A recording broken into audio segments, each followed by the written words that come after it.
সরকারি চাকুরির জন্য দেশের সর্বোচ্চ মানের পরীক্ষা নিয়ে থাকে বাংলাদেশ সরকারি কর্ম কমিশন বা পিএসসি।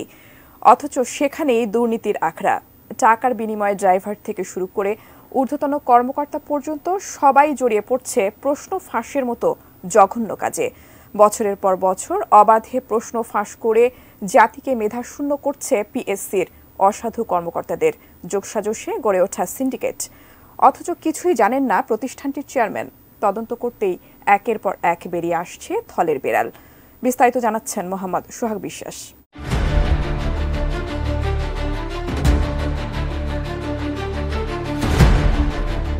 সাম্প্রতিক সময়ে পিএসসিতে একের পর এক দুর্নীতির তথ্য প্রকাশ পাচ্ছে। দেখা যাচ্ছে সরকারি চাকুরিতে নিয়োগ পরীক্ষার প্রশ্নপত্র ফাঁসে জড়িত খোদ বাংলাদেশ সরকারি কর্ম কমিশনের কর্মকর্তা ও কর্মচারীরাই। এর মধ্যে প্রতিষ্ঠানটির ৩ কর্মকর্তা ৩ কর্মচারী সহ ১৭ জনকে গ্রেপ্তারের পর আরও ৫ জনের নাম এসেছে। এই চক্র অন্তত ১ যুগ ধরে ক্যাডার ও নন ক্যাডার চাকুরির ৩০টি নিয়োগ পরীক্ষার প্রশ্নপত্র ফাঁস করেছে। আর এ কাজ করে বিপুল সম্পদের মালিক হয়েছেন প্রত্যেকেই। যারা বিভিন্ন সময়ে ক্যাডার ও নন ক্যাডার পরীক্ষায় প্রশ্নপত্র ফাঁসে জড়িত ছিলেন, তাদের মধ্যে মধ্যম পর্যায়ের কর্মকর্তারাও রয়েছেন, আবার অফিস সহায়ক থেকে শুরু করে ড্রাইভারও আছেন। এই ৫ জন হলেন পিএসসির পরিচালক এনামুল বশির, সহকারী পরিচালক আব্দুর রৌফ, সহকারী পরিচালক নিখিল চন্দ্র রায়, অফিস সহায়ক ডন কুমার ও গাড়ি চালক আতাউর রহমান।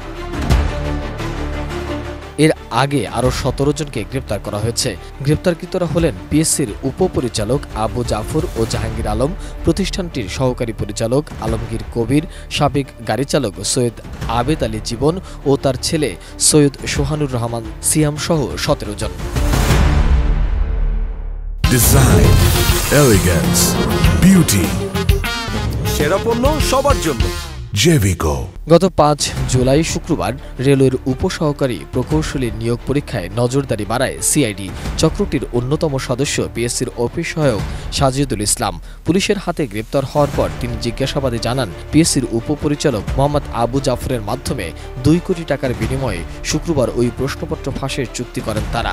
চুক্তি অনুযায়ী প্রশ্নপত্র ফাঁস করা হয়। হোয়াটসঅ্যাপে তারা প্রশ্ন দেন। গত ৪৫তম বিসিএস প্রিলিমিনারি পরীক্ষার প্রশ্নপত্র ফাঁস করেন তারা।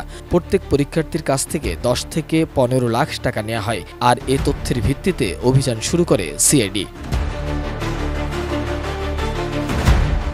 এদিকে পিএসসি প্রশ্নপত্র ফাঁসের অভিযোগ অস্বীকার করেছেন। পিএসসির জনসংযোগ কর্মকর্তা এস.এম. মশিউর রহমান স্বাক্ষরিত এক প্রেস বিজ্ঞপ্তিতে বলা হয়েছে, গত ৫ জুলাই অনুষ্ঠিত রেলওয়ের নন ক্যাডার উপসহকারী প্রকৌশলী পদের নিয়োগ পরীক্ষা সহ গত ১২ বছরে বিসিএস ও অন্যান্য নন ক্যাডার পরীক্ষা সম্পর্কে কোনো মহল থেকেই কোনো অভিযোগ ওঠেনি। এতেই প্রমাণিত হয় ওইসব পরীক্ষা সুষ্ঠুভাবে অনুষ্ঠিত হয়েছে।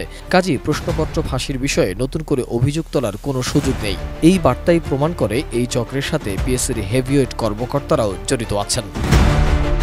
মোহাম্মদ সোহাগ বিশ্বাস, এটিএন নিউজ।